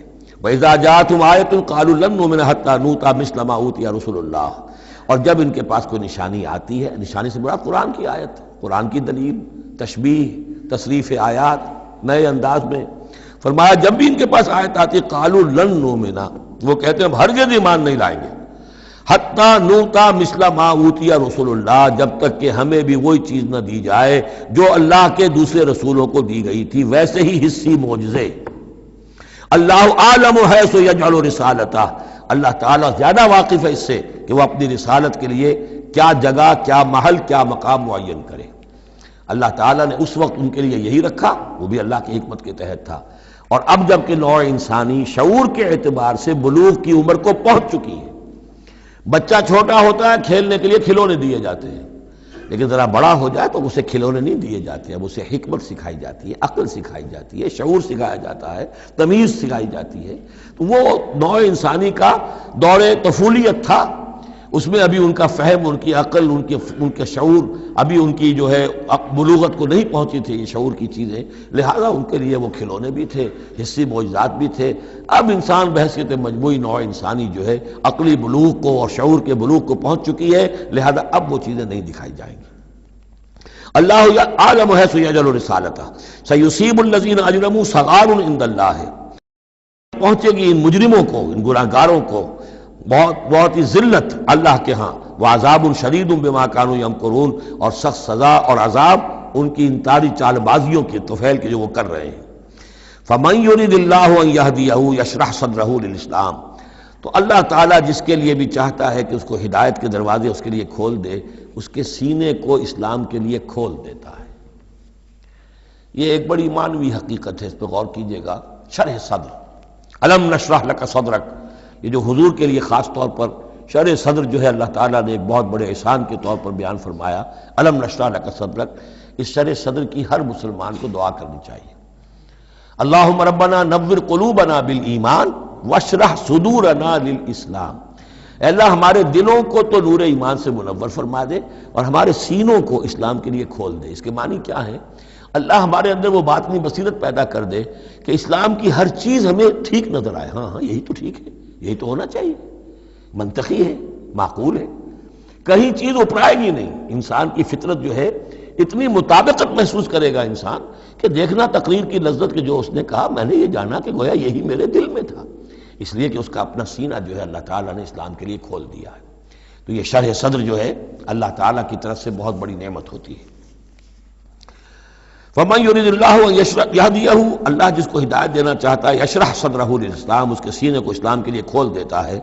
وَمَن يُرِدْ أَن يُضِلَّهُ، اور جس کے بارے میں وہ طے کر دے کہ اس کو تو اب گمراہی ہی پر رکھنا ہے، یجعل صدرہ ضیقا، اس کے سینے کو تنگ کر دیتا ہے، حرجن، بہت ہی تنگ اندر سے، کأنما یصعد فی السماء، ایسے محسوس کرتا ہے جیسے اسے آسمان پر چڑھنا پڑ رہا ہے، جیسے اونچائی پر چڑھتے ہوئے سانس پھول جاتا ہے، آدمی کو معلوم ہوتا ہے کہ میرا شاید دل دھڑک دھڑک کر باہر ہی نکل آئے گا۔ یہ ہے کہ ان کو حق کا قبول کرنا اتنا مشکل ہو جاتا ہے۔ جس شخص کا کے لیے اللہ تعالیٰ کی طرف سے شرح صدر ہے وہ حق کو قبول کرتا ہے، تکلیف بھی آتی ہے تو بڑی آسانی سے جھیل جاتا ہے، اور ایک وہ ہے کہ ذرا سا امتحان آ گیا تو معلوم ہوا کہ بس قیامت ٹوٹ پڑی، اور اب تو ایک قدم اور اٹھانا جو ہے، اور جس کو ہم کہتے ہیں قدم من بھر کے پاؤں جو ہے من بھر کے ہو گئے، بوجھل ہو گیا انسان، وہ بات نہیں۔ فرمایا کذالک یجعل اللہ الرجس علی الذین لا یؤمنون، اور اسی طریقے سے اللہ تعالیٰ عذاب یا گندگی ڈال دیتا ہے ان پر جو ایمان نہیں لاتے۔ وَهَذَا صِرَاطُ رَبِّكَ مُسْتَقِيمًا، اور یہ ہے تیرے رب کا سیدھا سیدھا راستہ۔ قَدْ فَصَّلْنَا الْآيَاتِ لِقَوْمٍ يَذَّكَّرُونَ، ہم نے اپنی آیات خوب تفصیل سے بیان کر دی ہیں ان لوگوں کے لیے جو تذکر اخذ کرنا چاہیں، نصیحت حاصل کرنا چاہیں، ہدایت حاصل کرنا چاہیں۔ لَهُمْ دَارُ السَّلَامِ عِندَ رَبِّهِمْ، ان کے لیے سلامتی والا گھر ہے ان کے رب کے پاس۔ جنت کے لیے یہ دوسرا لفظ ہے دار السلام۔ وَهُوَ وَلِيُّهُمْ، وہی ان کا مددگار ہے، پشت پناہ ہے، وہی ان کا حمایتی ہے، ان کا دوست ہے۔ بما كانوا يعملون، بسبب ان کے عمل کے، وہ جو عمل کر رہے ہیں انہوں نے اللہ کی دوستی ارن کی ہے، انہوں نے اپنی قربانیوں سے، اپنے ایثار سے، اپنی محنتوں سے جو جد و جہد کی ہے، جو مشقتیں جھیلی ہیں، تو انہوں نے بما كانوا يعملون، اس کی وجہ سے وہ گویا کہ اللہ تعالیٰ کی دوستی کے مستحق ہو گئے ہیں۔ وَهُوَ وَلِيُّهُمْ بِمَا كَانُوا يَعْمَلُونَ وَيَوْمَ يَحْشُرُهُمْ جَمِيعًا، اور جس دن کہ وہ جمع کرے گا ان کو سب کو، یا معاشر الجن، اللہ تعالیٰ فرمائے گا اے جنوں کی جماعت، قد استکثرتم من الانس، واقعتاً تم نے تو انسانوں میں سے بہتوں کو ہتھیا لیا۔ جو کہا تھا اس بڑے جن نے، عزازیل نے، کہ تو دیکھے گا وما تجد اکثرهم شاکرین، کہ ان کی اکثریت شکر کرنے والی نہیں ہو گئی، تو گویا کہ ایک طرح کا شاباش جو ہے اللہ تعالیٰ کی طرف سے ان کو دی جائے گی۔ یا معاشر الجن قد استکثرتم من الانس، تم نے تو بہت سے انسانوں کو ہتھیا لیا۔ وقال اولیاء من الانس، اور جو ان کے ساتھی تھے انسانوں میں سے، ان کی غیرت ذرا جاگے گی کہ اللہ تعالیٰ نے یہ کیا کہہ دیا کہ ان جنات نے ہمیں جو ہے ہتھیا لیا اور شکار کر لیا۔ ربنا، وہ یہ کہیں گے ربنا استمتع بعضنا ببعض، پروردگار ہم میں سے بعض نے بعض سے فائدہ اٹھایا، ہم ان سے کام لیتے رہے، یہ ہم سے کام لیتے رہے، ہم نے ان کو موکل بنایا، ان کے ذریعے سے غیب کی خبریں، کہانت کی دکانیں چمکائیں۔ قال اولیاء من الانس ربنا استمتع بعضنا ببعض وبلغنا اجلنا الذي اجلت لنا، اور اب ہم اپنی اس مدت کو پہنچ چکے جو تو نے ہمارے لیے مقرر کر دی تھی۔ قال النار مسواکم، اللہ فرمائے گا اب آگ ہے تمہارا ٹھکانہ، خالدین فیہا الا ما شاء اللہ، اب تم رہو گے اسی میں ہمیشہ ہمیشہ سوائے اس کے جو اللہ چاہے۔ ان ربک حکیم علیم، یقیناً تیرا رب حکیم اور علیم ہے۔ وکذالک نولی بعض الظالمین بعضا بما كانوا یکسبون، اور اسی طرح ہم ساتھی بنا دیتے ہیں اور ملا دیتے ہیں بعض ظالموں کو بعض ظالموں کے ساتھ ان کے کرتوتوں کی وجہ سے، ان کی کبائی کی وجہ سے۔ بارک اللہ لی ولکم فی القرآن العظیم ونفعنی وإیاکم بالآیات والذکر الحکیم۔